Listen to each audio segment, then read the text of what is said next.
everybody. Welcome to the Wedding Ceremony Podcast. We talk about anything and everything that has to do with wedding ceremonies. My name is Clint Huft, and with me is a gentleman that works all the time, J.P. Reynolds. Clint, good to see you. Good to be seen by all of our people. If you're joining us for the first time, the reason we have this podcast is because JP and I are both wedding officiants.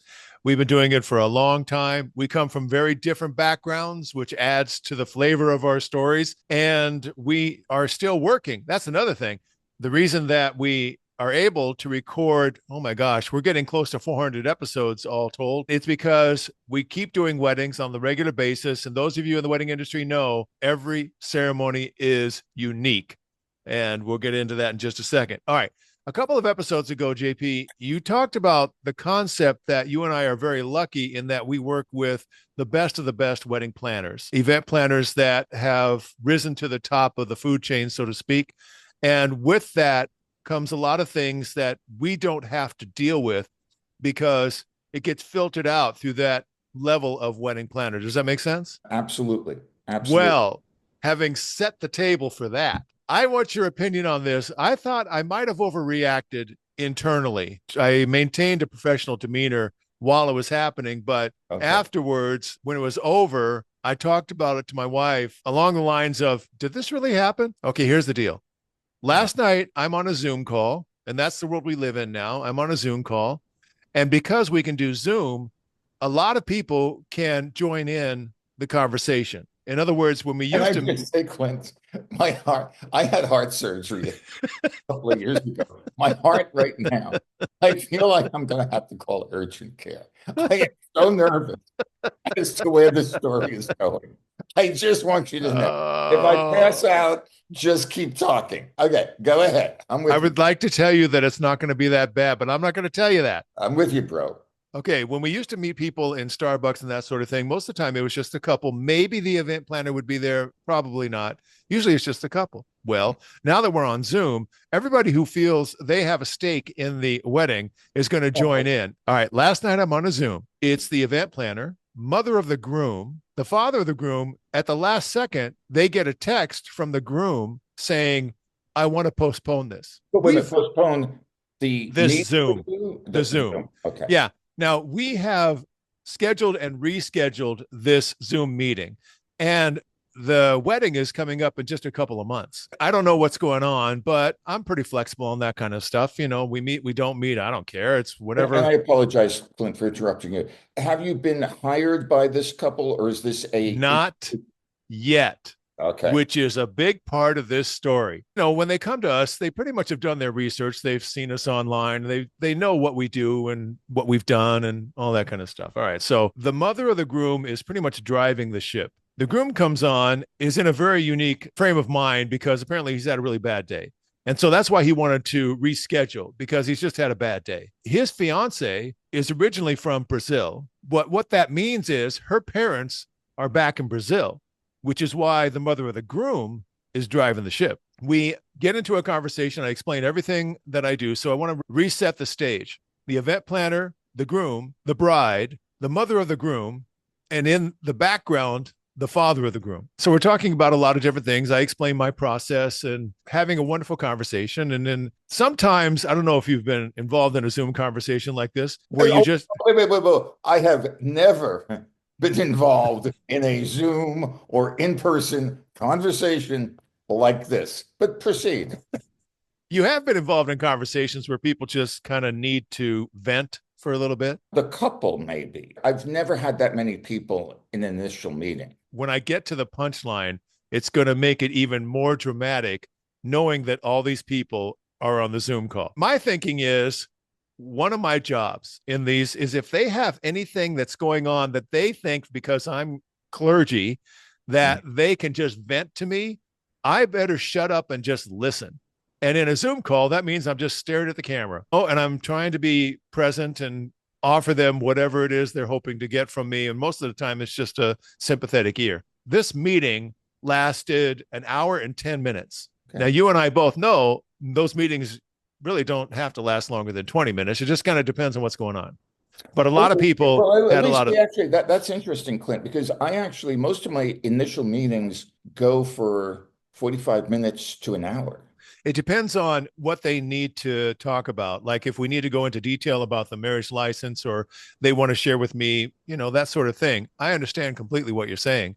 Right. But I'm telling you that the content of what was discussed in last night's Zoom meeting could have been over in 20 minutes, but no, it didn't go that way. Oh, So okay. So this wasn't like deep angst about it was.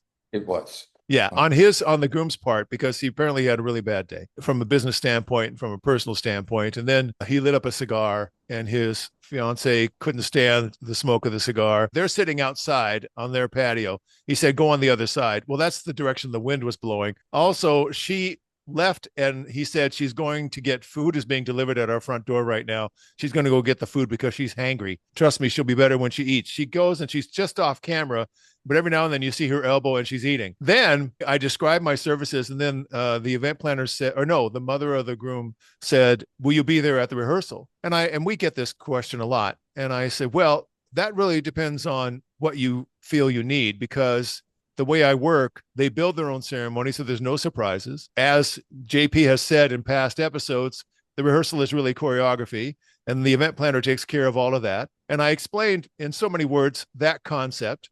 And I said, so most people don't need me at the rehearsal. And then the event planner said, do you charge more for the rehearsal? I said, yes, my fee is $500 if you want me to attend the rehearsal. The mother starts to get agitated and said, well, yeah, but you need to talk about, I can't believe that the pastor is not going to be at the rehearsal. Who's going to talk about lining up, and who's going to talk about when you get the rings, and who's going to talk about, and I waited until she got all of that off her chest. And then I said, I didn't explain clearly what I do, and that's my fault.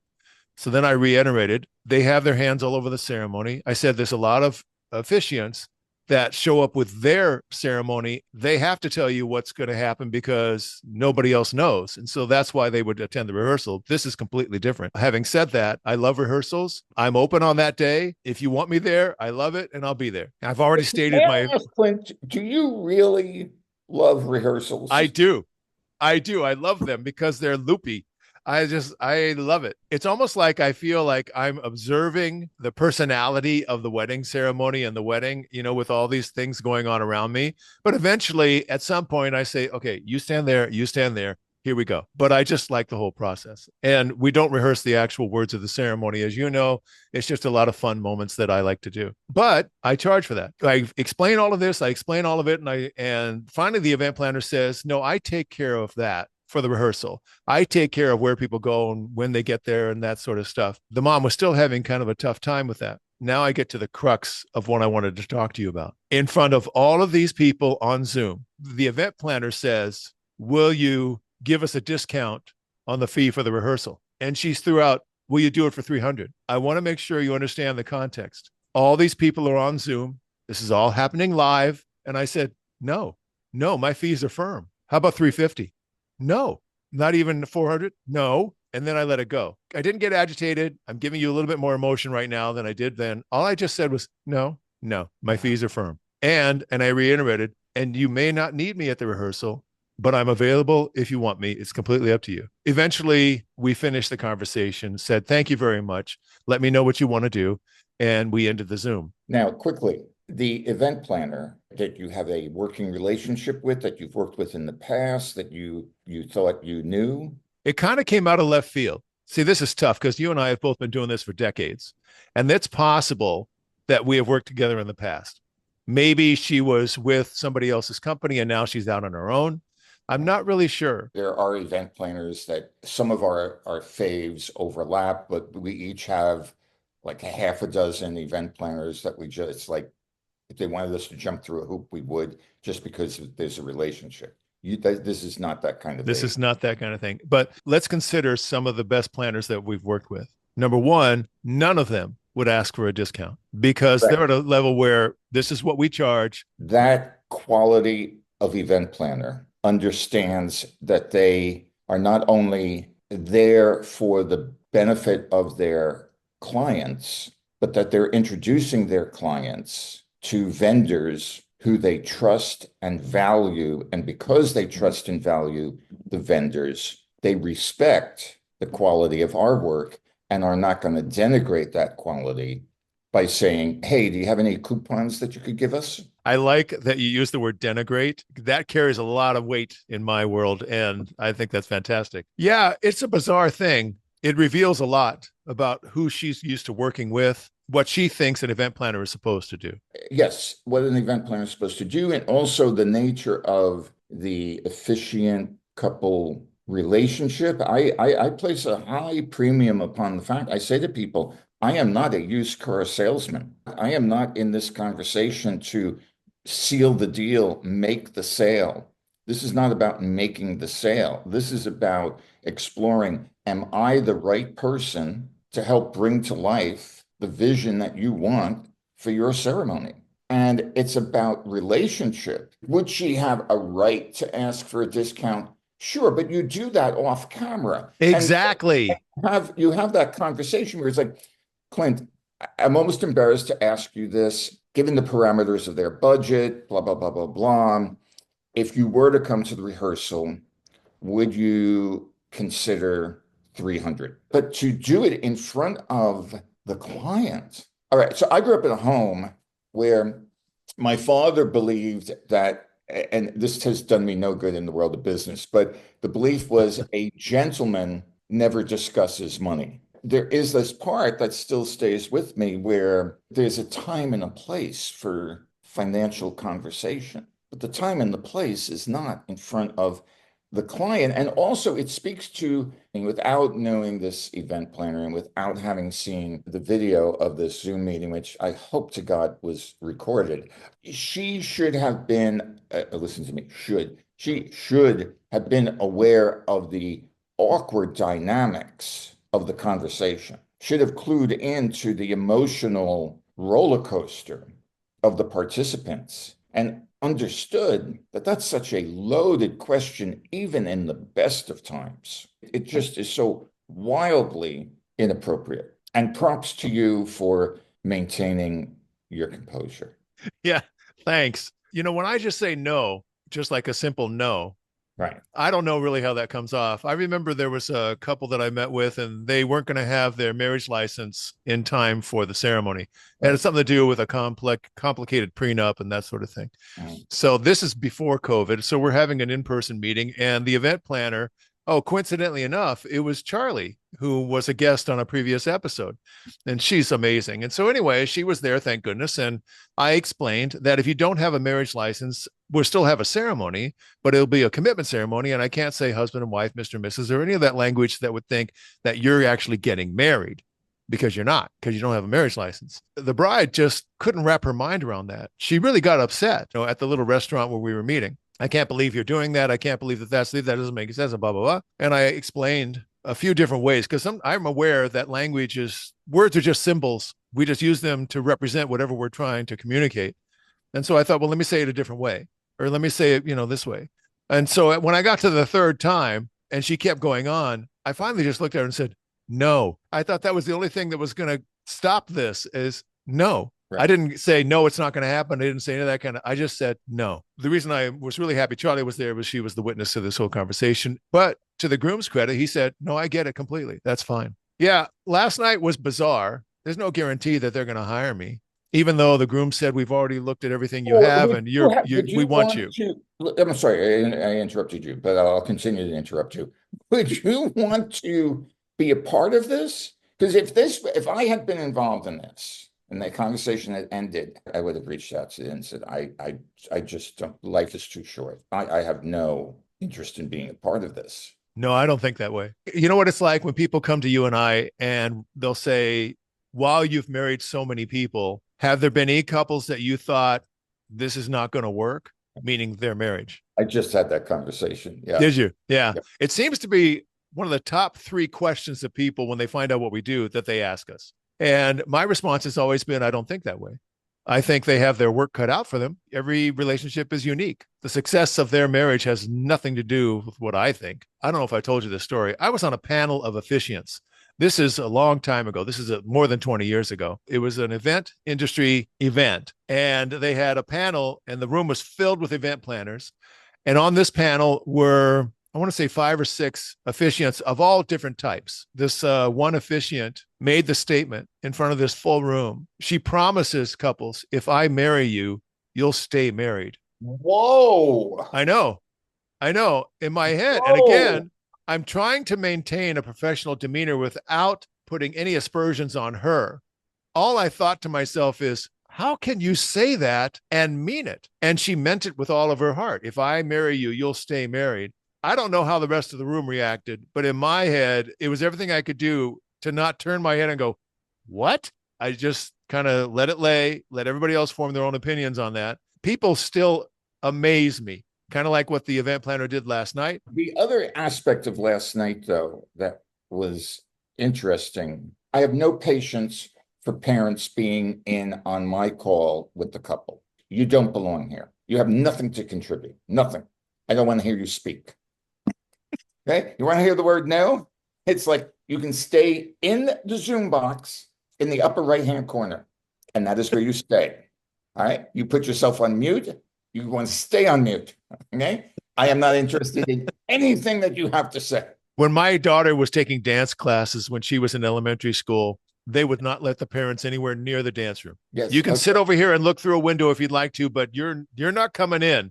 Nuh-uh. Right. Oh, yeah. No, because I'm not kidding. I'm not exaggerating. There's a knot in my stomach because this is what always happens. I don't even like an event planner being present in the conversation with a couple. This is between me and the couple, and I'm here to explore what is your vision, and I hope to bring that vision to life. Are we a match? We're doing our own Hinge Bumble moment here, and we don't need outsiders. However, the times when I have had an event planner come in on the conversation, it is because the couple invited the event planner, and the event planner always made sure to get in early on the Zoom and reassure me that she was simply there to be a presence for the couple, and reassured me that they trust me and the process and everything. Early on, when I do have a parent, I do say something to the effect of, it's good to have you all here, just so as we understand this conversation is between me and the couple. I'm happy that you all are listening in. However, you're listening in on what may very well be the beginning of a beautiful relationship between me and the couple. I agree. I don't lay those parameters down at the beginning, Yeah. but I push the conversation in the direction that I want it to go. And if somebody starts to Bigfoot it, then I will say, Bobby and Susie are going to build their own ceremony, and I'm going to guide them through that process. If somebody starts asking me questions about whatever, then I will reiterate, the most important thing is the connection between Bobby and Susie, and they say exactly what they want to say, and they hear exactly what they want to hear, so they have brilliant memories of their wedding ceremony. That is my singular focus, and I do everything I can to give them that, to give them incredible memories of their wedding ceremony. All that I do is geared towards that by re-emphasizing their name and keep saying their name over and over again and keep reiterating what my focus is. The subtext is, I don't care what you're saying. Now, if they're concerned about logistics, then I'm open to that. You know, like the mother of the groom was concerned about what happens during the rehearsal and that sort of thing. I don't care. She asked me, how many readings do you put in your ceremonies? And I said, that depends completely on the couple. I said, they don't have to have any readings. My only guideline is that the reading means something, that it's relevant to them, and that it connects to them emotionally, generally no more than 2. I just kept reiterating that everything is about the couple. A couple of episodes ago, we talked about how the mom was bigfooting and put stuff in the program that the couple hadn't had in their ceremony. And, we had to figure all that out. My approach is different. I don't talk about the couple when the couple are in front of me. So I would say the mother asks a question. It's a great question. So Bobby and Susie, in terms of the question that your mother just asked, here's what you're going to do. In terms of readings, you can have, people's attention span is limited. I would suggest 2 at the most. Here's what your options are.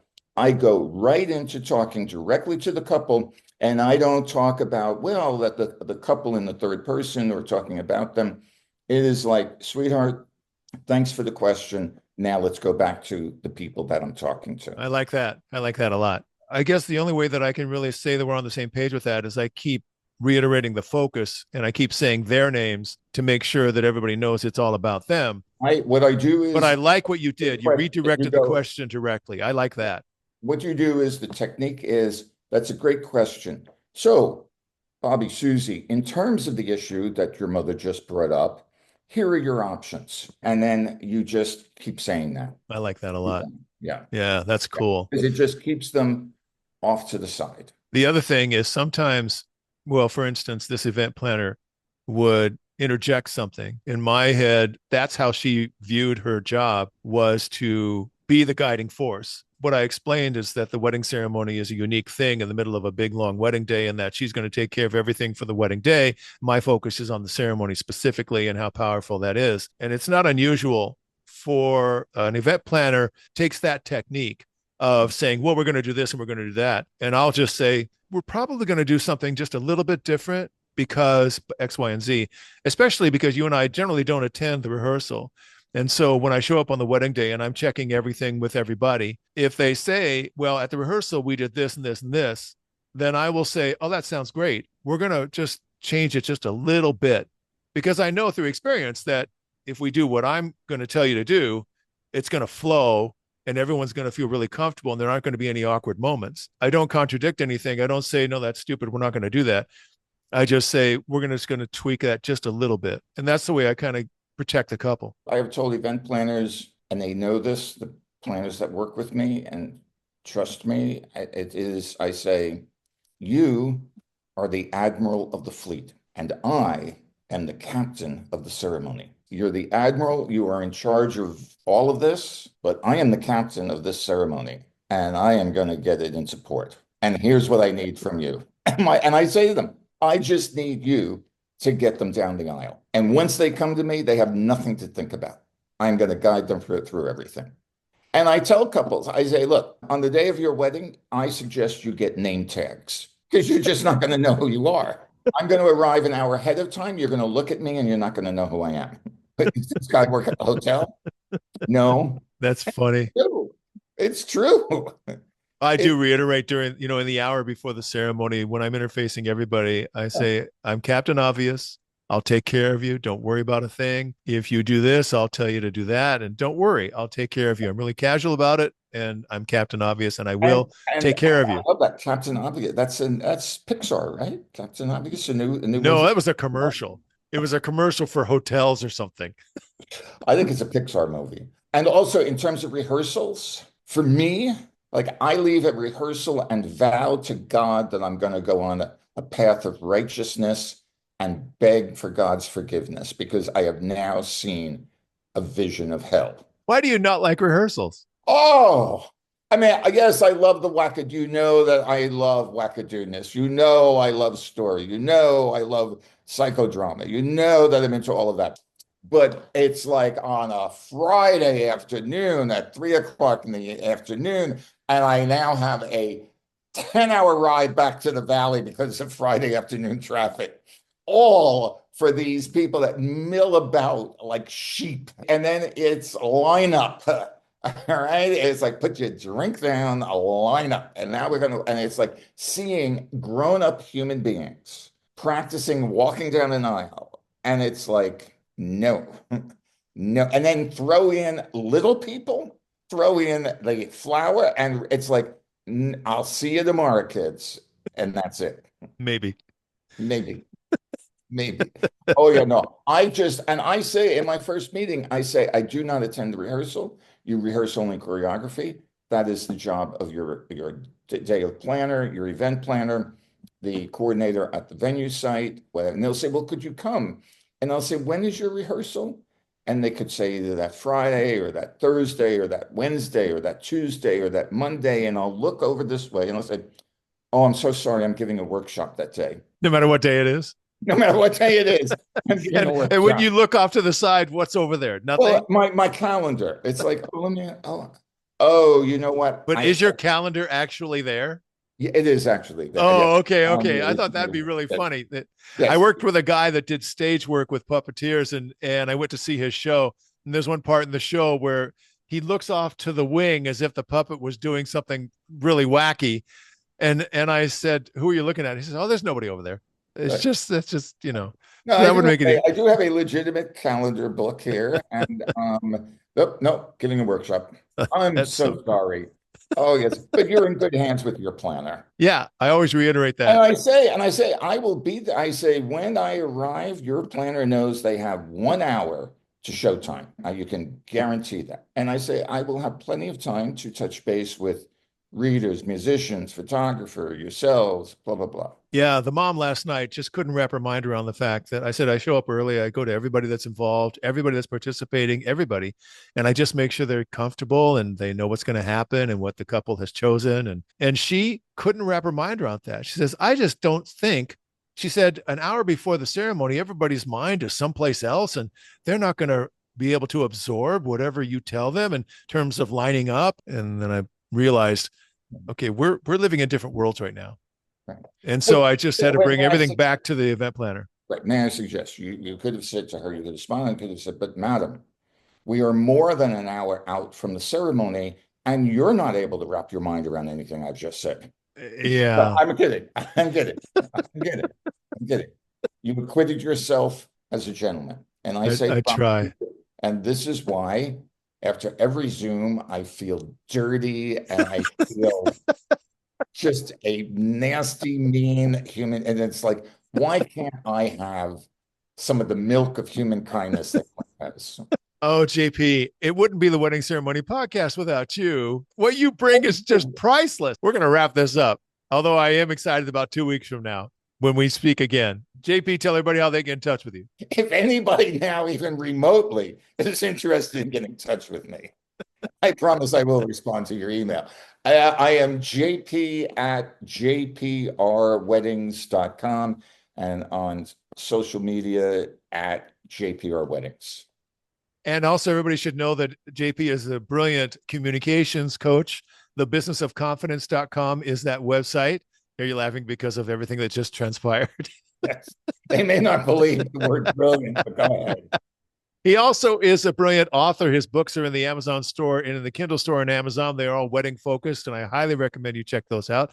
My website is really simple. It's my name, CLINTHUFFT.com, for all the things that I do. That's it for this episode of the Wedding Ceremony Podcast. On behalf of JP, we will see you next time.